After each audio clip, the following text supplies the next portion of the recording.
Yo, halo semuanya, kembali lagi di channel Pixel Dev. Pada video kali ini, kita masih berada di dalam series CSS dasar, dan di video kali ini, kita akan mempelajari mengenai penempatan pada CSS. Jadi, penempatan pada CSS itu sendiri terbagi menjadi tiga. Yang pertama adalah external CSS.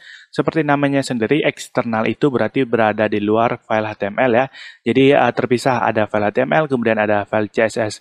Nah, untuk eksternal ini sendiri adalah yang paling direkomendasikan untuk membuat CSS. Jadi kalau file eksternal ini, jadi kalau kita punya 3 buah file HTML, itu kita bisa integrasikan ketiga-tiganya langsung kepada satu buah file CSS. Jadi ini yang sangat relevan sekarang dipakai oleh para programmer. Nah, seperti contohnya seperti ini ya. Jadi kita sudah melakukan ini di video sebelumnya. Kalau kita ingin menjadikan teks H1 ini menjadi tulisannya berwarna merah, maka kita perlu namanya file CSS. Jadi kita buat selektor, kemudian property dan value. Selektornya adalah H1, kemudian color red. Kira-kira tulisannya akan berwarna merah, tetapi sebelum itu kita memerlukan yang namanya link. Jadi link, rel, style sheet, href, kemudian nama filenya. Di sini nama filenya perlu kalian perhatikan ya. Dan untuk ini tidak usah kalian hafalin ya. Jadi tag link ini tidak usah kalian hafalkan atribut beserta isinya. Kalau kalian memakai Visual Studio Code, tinggal kalian buat link, kemudian enter, nanti akan ada emot untuk membuat semua ini. Jadi kalian tidak perlu menghafalkannya. Nah, yang kedua itu adalah internal CSS, seperti namanya, internal berarti di dalam. Jadi CSS-nya itu berada di dalam HTML. Nah, ini akan kita contohkan nanti biar kalian lebih paham apa maksudnya. Dan yang ketiga adalah inline CSS. Nah, seperti namanya, inline ini adalah jadi berada di dalam line HTML, misalnya ada tag H1. Kemudian atributnya kita buat atribut style, kemudian kita masukkan apa style, property, dan value-nya ya. Jadi misalnya kita punya H1, H2, H3, H4, itu kita buat satu-satu ya, di dalam tag-nya itu sebuah style. Nah, untuk mempelajarinya lebih lanjut, biar kalian mengerti kegunaannya seperti apa, jadi langsung saja kita buka Microsoft Visual Studio Code kita. Oke, di sini saya sudah membuka VS Code saya. Jadi di sini saya akan membuat sebuah folder baru biar lebih enak kelihatannya. Di sini saya buat namanya penempatan CSS. Oke, di sini saya membuat sebuah file baru. Jadi yang pertama kita akan membahas inline ya, inline CSS. Jadi saya buat inline.html. Ini hanya sebagai kerangkanya saja.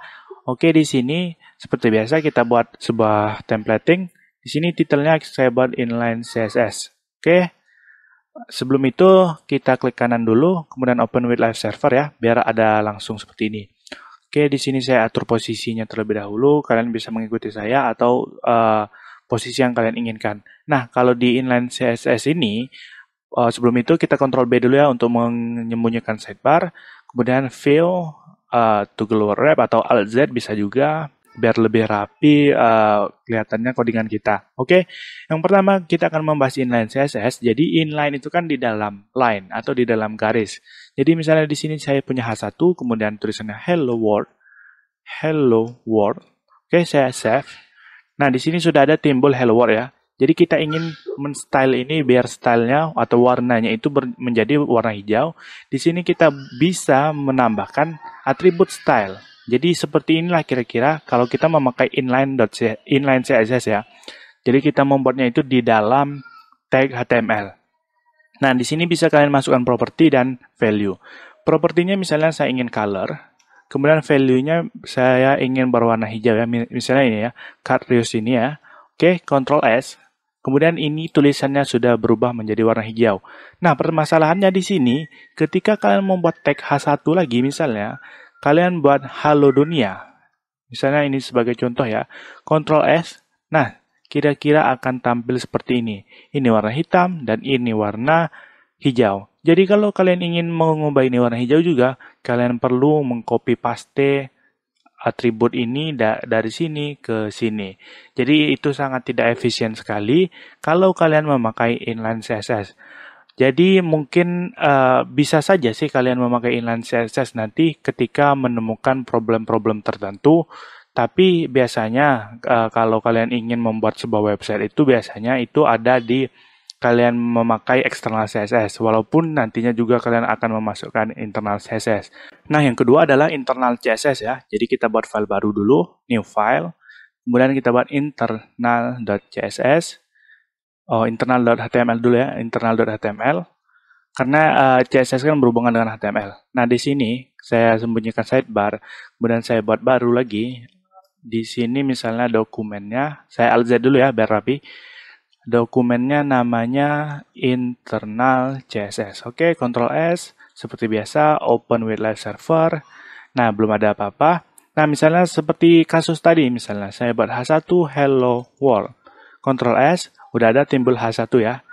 Nah, ketika kita ingin membuat internal CSS, kita membuatnya itu berada di dalam tag head ya, di dalam sini. Terserah kalian mau menempatkannya di mana, di atas meta, atau di bawah meta ini, atau di bawah title, atau di atas title, itu terserah ya. Tapi saya lebih suka melihatnya itu di atas title. Jadi saya buat style. Jadi ada text style ya. Oke, klik enter. Di sini kita bisa mengisikan CSS ya. Misalnya kita berselektor, kemudian kita buat property, color misalnya. Kemudian kita buat value. Misalnya value-nya di sini saya ingin berwarna orange, dark orange. Kemudian saya buat titik koma. Oke, kemudian kalau kita save, itu H1 sudah berwarna oranye ya. Nah, kira-kira seperti itu untuk yang internal CSS. Jadi kita membuat stylenya itu di dalam file HTML. Nah, kalau kita membuat H1 lagi, kemudian halo dunia misalnya, apa yang terjadi? Jadi kalau kita save di sini, halo dunianya juga sudah berwarna orange, dark orange ya. Nah, jadi seperti itu kalau internal CSS. Nah, tapi ini jarang sekali dipakai ya. Walaupun ada juga yang memakai, tapi yang lebih enak itu ketika kita memakai yang namanya adalah external.css. Jadi, maksudnya seperti apa?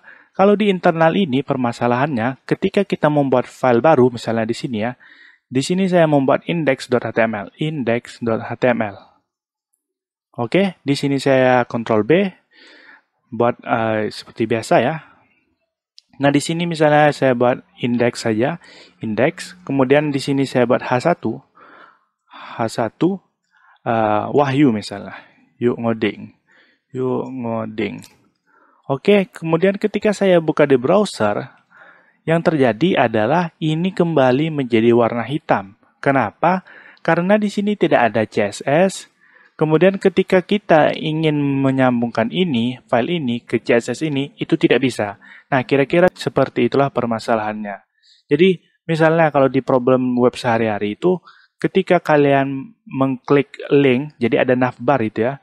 Jadi ada home, misalnya contact, about, dan lain-lain. Itu kan stylenya sama saja. Jadi mereka itu memakai external CSS. Nah, di video kali ini kita juga akan membahas external CSS. Seperti apa external CSS itu? Oke, di sini saya membuat sebuah style baru, new file, kemudian style.css.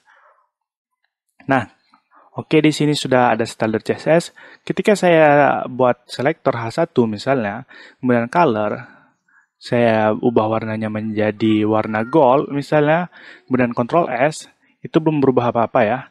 Jadi, kalau kita ingin menghubungkan style.css ini ke index.html misalnya, kita bisa membuatnya di sini. Kita buat di tag head ya, karena untuk menampilkan CSS itu kita membuatnya di tag head seperti yang internal tadi ya. Tapi bedanya kita di sini membuat tag link. Kemudian kalian enter saja. Di sini sudah otomatis ya style sheet, kemudian href-nya kalian arahkan ke sini. Kalau href-nya style.css-nya ini berada di dalam folder, misal seperti ini ya. Ada new folder. Misalnya nama foldernya adalah folder, kemudian di sini ada misalnya style.css, maka penulisannya itu di index.html ini, kalian pergi dulu ke sini ya. Jadi ini index.html, berarti kalian pergi dulu ke folder, kemudian kalian pergi ke style.css. Seperti ini kira-kira, kalian klik folder, oke, di situ ada ya folder, kemudian style.css. Kalau berada di dalam folder seperti itu. Nah, pertanyaannya, bagaimana jika di luar folder? Misal seperti ini ya. Di sini kan kita ada index.html. Index.html ini sendiri kebetulan berada di dalam folder penempatan CSS. Tapi kalau kita ingin menembak yang style.css yang ini, misalnya, bagaimana itu caranya? Jadi kita bisa menuliskan seperti ini ya. // Nah, jadi ada style.css. Titik-titik ini artinya kita back dari sebuah folder, kemudian kita tembak style.css-nya. Nah, kebetulan di sini kan file style.css-nya itu berada di dalam penempatan CSS, jadi langsung saja kita buat style.css. Kemudian ketika saya Ctrl S, maka itu sudah berubah ya, menjadi warna gold tadi. Nah, inilah keuntungan ketika kita memakai external.css. Jadi misalnya di sini, di internal ya, yang internal. Jadi saya pindah ke sini dulu. Ketika saya ingin menerapkan style yang sama dengan yang index.html tadi, maka di sini saya tinggal hapus yang bagian sini, kemudian Ctrl S. Oke, belum ada apa-apa, tinggal saya hubungkan saja file CSS-nya. Jadi di sini saya buat style.css. Ctrl S. Nah, itu sudah berwarna gold untuk tulisannya. Nah, mungkin itu saja di video kali ini. Video singkat mengenai penempatan pada CSS. Semoga bermanfaat untuk kalian. Terima kasih.